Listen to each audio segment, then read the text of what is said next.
பிரியமானவர்களே, இயேசு கிறிஸ்து நாமத்தில் உங்களை வாழ்த்துகிறேன். எப்படி இருக்கீங்க? நல்லா இருக்கீங்களா? சந்தோஷமா இருக்கீங்களா? என்னங்க சந்தோஷம், ஒரே பிரச்சனையா போராட்டமா தான் இருக்குது.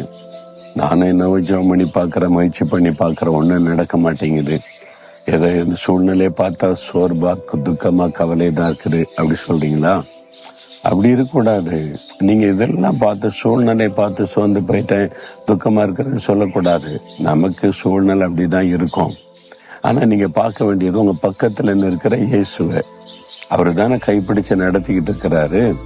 அவரு பக்கத்துல இருக்கிற அவரை பார்க்காம நீங்க ஏன் சூழ்நிலையை பார்க்கறீங்க? அவரை பாருங்க. அவர் என்ன எதிர்பார்க்கிறார்? நீங்க சந்தோஷமா இருக்கணும்னு தான் தினந்தோறும் உங்களோட பேசுறார். ஆனா நீங்க சந்தோஷமா இருக்காம தினமும் துக்கமா இருக்கேன்னு சொல்லிக்கிட்டே இருந்தா ஆண்டவர் துக்கப்படுவார்ல.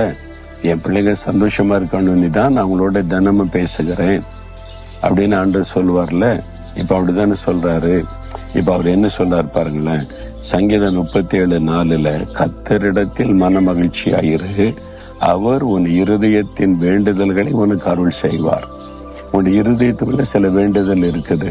எனக்கு என் குடும்பத்துல இது நடக்கணும், வேலையில இது நடக்கணும், ஊழியத்துல இது வாய்க்கணும், பிள்ளைகள் காரியத்துல இது நடக்கணும், இந்த காரியம் ஜெயமாகணும். ஒரு வேண்டுதல் இருக்குது. ஒன்னும் நடக்க மாட்டேங்குதுன்னு நினைக்கிறீங்களா? ஆண்டவர் என்ன சொல்றாருன்னா, உன் இருதயத்தின் வேண்டுதல்கள் உனக்கு அருளப்படும். என் மகனே மகளே, உன் வேண்டுதலை நான் அருளி செய்வேன். ஆனா நீ ஒண்ணு செய்யணும். கர்த்தரிடத்தில் மன மகிழ்ச்சியா இருக்கணும், இயேசுக்குள்ள சந்தோஷமா இருக்கணும். அப்பதான் அது நிறைவேறும். நீங்க இதை செய்யாம துக்கத்தோடு இருந்துகிட்டு இயேசு இயேசுன்னா அப்ப ஆண்டவர் கூட இருக்கிறார் ஒரு அர்த்தமே இல்லாம இருக்குது. நீங்க மன மகிழ்ச்சியா இருக்கணுமா? சந்தோஷமா இருக்கும்போது எதை வெளிப்படுத்துறீங்க தெரியுமா? விசுவாசத்தை வெளிப்படுத்துறீங்க. என்னங்க உங்க வீட்டுல இவ்வளவு பிரச்சனை இருக்கு, தேவை இருக்கு, நெருக்கம் இருக்குது, இவ்வளவு சந்தோஷமா இருக்கீங்கன்னா அதெல்லாம் இயேசு கிறிஸ்து பார்த்துக்கிடுவாருங்க. அவர் என் கூட இருக்கார்ல, அவர் எனக்கு போதும், அவர் செஞ்சு முடிச்சிருவார். அந்த விசுவாசத்தை வெளிப்படுத்துவதா உங்க சந்தோஷம். நீங்க மன மகிழ்ச்சியா இருந்தா இயேசு மேல விசுவாசமா இருக்கீங்கன்னு அர்த்தம். நீங்க சோர்ந்து போய் கவலையோட துக்க முகத்தோடு இருந்தீங்கன்னா நீங்க விசுவாசம் இல்லை அப்படின்னு அர்த்தம். அவிசுவாசிகளுக்கு ஆண்டவர் உதவி செய்ய முடியாது. அவிசுவாசம் தேவனை துக்கப்படுத்தும். அவிசுவாசம் பிசாசு உங்களுக்குள்ள நுழைய வழிவகுத்து விடும். அப்போ உங்களுடைய விசுவாசத்தை வெளிப்படுத்துவதே உங்க சந்தோஷம்தான். சூழ்நிலை பார்த்து சந்தோஷம் வருவதல்ல, அது உலக மக்கள். நீங்க இயேசுக்குள்ள இருந்தீங்கன்னா எப்பவுமே சந்தோஷமா இருப்பீங்க. என்ன நடந்தாலும் சந்தோஷமா இருப்பீங்க. ஏன்னா அவர் என் கூட இருக்கிறாரு, எனக்குள்ள இருக்கிறாரு, என்னை இதுவரை நடத்தினார், இனிமேல் நடத்துவார் என்கிற சந்தோஷம் அது உங்களுக்கு இருக்குதா? அப்ப இயேசுக்குள்ள மன மகிழ்ச்சியா இருந்தா நீங்க இருதயத்துல வேண்டிக் கொள்வதெல்லாம் அருளி செய்வேன்னு வாக்கு கொடுக்கிறார்ல. அப்ப இன்றைக்கு துக்கமா இருக்கக்கூடாது.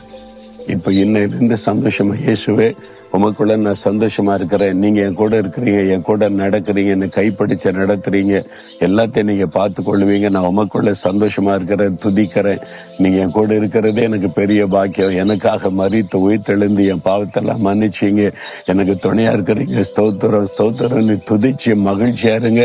உடனே அற்புதம் நடக்கும். நீங்க மகிழ்ச்சியா இருக்கும் போது அவர் மேல வைத்திருக்கிற விசுவாசத்தை வெளிப்படுத்துறீங்க.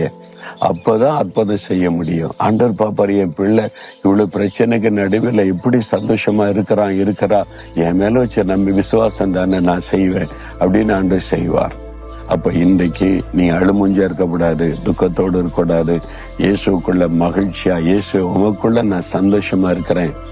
நான் அநேக சமயத்துல சொல்லி இருக்கிறேன், இயேசுவே நான் சந்தோஷமா இருக்கிறேன், உங்களுக்கு ஸ்தோத்திரம், என்ன சந்தோஷமா வச்சிருக்கிறீங்க, ஸ்தோத்திரம் ஆண்டவரை துதிப்பேன். நீங்க துதிச்சு பாருங்க, உடனே அற்புதம் நடக்கும்.